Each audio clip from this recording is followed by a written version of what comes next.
नमस्कार, सत श्री अकाल। मैं अन्नू कपूर हाजिर हूँ और इजाज़त चाहता हूँ आप सबसे आज के शो की शुरुआत करने के लिए।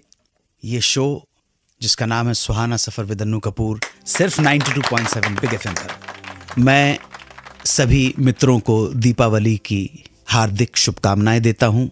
दीपावली और नववर्ष मंगलमय हो, शुभ हो, यही प्रार्थना है। दीपावली मनाते हुए आप सब अपनी सुरक्षा का ध्यान रखें और आप सबके परिवारों में समृद्धि हो, प्रसन्नता हो, सफलता हो और हर्ष और उल्लास हो, यही मेरी प्रार्थना है। और इसके साथ साथ ये याद रखें कि किसी का भी दिल ना दुखाएं आप। पटाखे उतने ही छोड़ें जितने की आवश्यकता हो। पटाखों की वजह से पर्यावरण को दूषित ना करें, यही प्रार्थना है। और दीपावली जिस कारण से मनाई जाती है वो कारण कभी भी ना भूलें, वरना होता क्या है, हमारे देश में ये तीज त्यौहार और पर्व बहुत दूषित हो गए, डिफंक्ट हो गए हैं। इन तीज त्यौहार सेलिब्रेशंस के जो मोमेंट्स हैं उनको डिफंक्ट ना करें, यही कहना चाहता हूँ। Happy Diwali to all of you.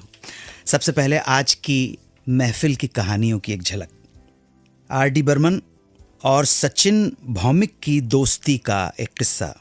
जब सचिन भौमिक को उनके द्वारा लिखित एक फिल्म अनुराधा के लिए बर्लिन फेस्टिवल में जाना पड़ा, तो आर.डी. ने अपने दोस्त के लिए क्या क्या तैयारियां की, कैसे सारा इंतजाम किया सचिन भौमिक की बर्लिन यात्रा का।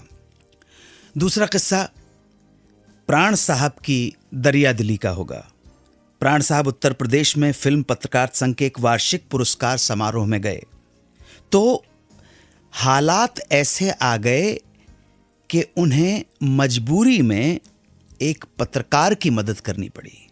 क्या था किस्सा, बताऊंगा आज। इसके अलावा आज ये भी बताऊंगा कि ऐसा क्या हो गया कि शबाना आज़मी ने अपनी निजी जिंदगी में खुलकर हंसना और मुस्कुराना छोड़ दिया। शबाना की ये कहानी आज की महफिल में। इन किस्सों के साथ हमारे 3 रेगुलर सेगमेंट होंगे। दिल ने फिर याद किया। इस सेगमेंट में हम याद करेंगे 70 के दशक में सडनली आसमान पे छाने वाले और सडनली गायब हो जाने वाले एक ऐसे हीरो को जिसने यादों की बारात और हम किसी से कम नहीं जैसी सुपरहिट फिल्मों में काम किया। आज हम याद करेंगे तारिक साहब को। और उसके बाद अंत में हमारे एक श्रोता का सवाल, जिन्होंने हमसे पूछा है किसी ऐसे निर्माता निर्देशक के बारे में जिसका नाम लगातार सिल्वर जुबली फिल्म्स देने की वजह से Guinness book of world record में शामिल किया गया हो। तो ये है आज की झलकियां, ट्रेलर। आर.डी. बर्मन अच्छे म्यूजिक डायरेक्टर थे, उतने ही बेहतरीन दोस्त भी थे, यारों के यार थे। आर.डी. बर्मन की दोस्ती के बहुत सारी कहानियां, किस्से फिल्म इंडस्ट्री में मशहूर हैं। उनके खास दोस्तों में लक्ष्मीकांत प्यारेलाल, गुलजार, किशोर कुमार, राजेश खन्ना और सचिन भौमिक का नाम बहुत प्रोमिनेंट है। ये बात 1961 की है, जब सचिन भौमिक की लिखी और ऋषिकेश मुखर्जी की डायरेक्ट की हुई फिल्म अनुराधा भारत में राष्ट्रीय फिल्म पुरस्कार हासिल करने के बाद विदेशों में भी चर्चित हो रही थी। इन्हीं दिनों एक बार सचिन भौमिक पंचम के घर बैठे हुए थे। तभी आ गया फोन ऋषिकेश मुखर्जी का कि भाई अनुराधा के लिए तुम्हें भी इनवाइट किया गया है और जाना है Berlin international film festival attend करने के लिए। ये खबर सुनकर सचिन भौमिक से ज़्यादा आर.डी. बर्मन खुश हो गए। अपने दोस्त के बर्लिन जाने की खुशी में आर.डी. बर्मन ने उसी शाम एक पार्टी भी रख दी। सारे दोस्तों को बुलाकर सचिन भौमिक की इस अचीवमेंट को सेलिब्रेट किया। पंचम की खुशी सिर्फ यहीं ख़त्म नहीं हुई। अगले दिन वो खुद सचिन भौमिक की विदेश यात्रा की तैयारी में लग गए कि सचिन दा के कपड़े लत्ते कैसे होंगे, इतने बड़े फेस्टिवल में जा रहे हैं, स्मार्ट दिखना है, प्लानिंग करनी है। सो उन्होंने खुद जाकर सचिन भौमिक के लिए 3 पीस सूट, स्वेटर, ओवरकोट और मैचिंग टाइज खरीदना शुरू कर दी। सचिन भौमिक की ट्रैवलिंग के लिए हर ज़रूरी सामान की शॉपिंग पंचम ने की।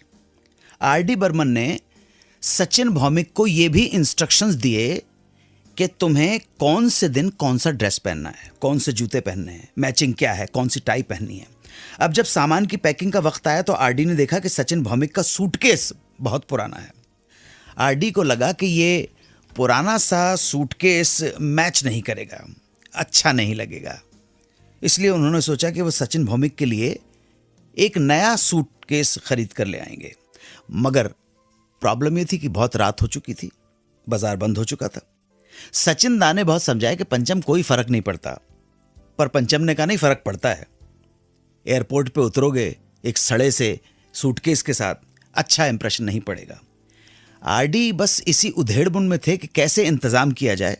तभी उन्हें अचानक याद आया कि पिछले दिनों जब वो फॉरेन गए थे तब एक नया सूटकेस अपनी माताजी के लिए खरीद कर लाए थे। बस फिर क्या था, आरडी पहुंच गए रात को ही माताजी के पास और कहा, माँ सूटकेस दे दो।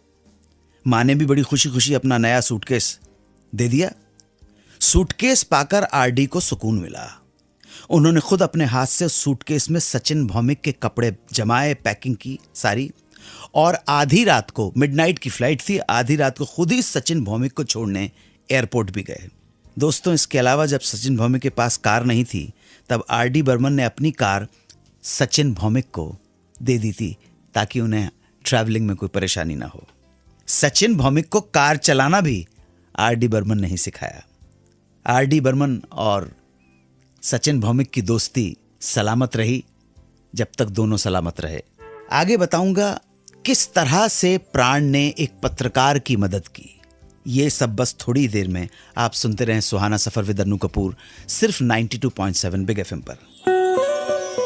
सुनते रहिए रेडियो का number 1 show Suhana suffer with Annu Kapoor, सिर्फ 92.7 बिग एफएम पर।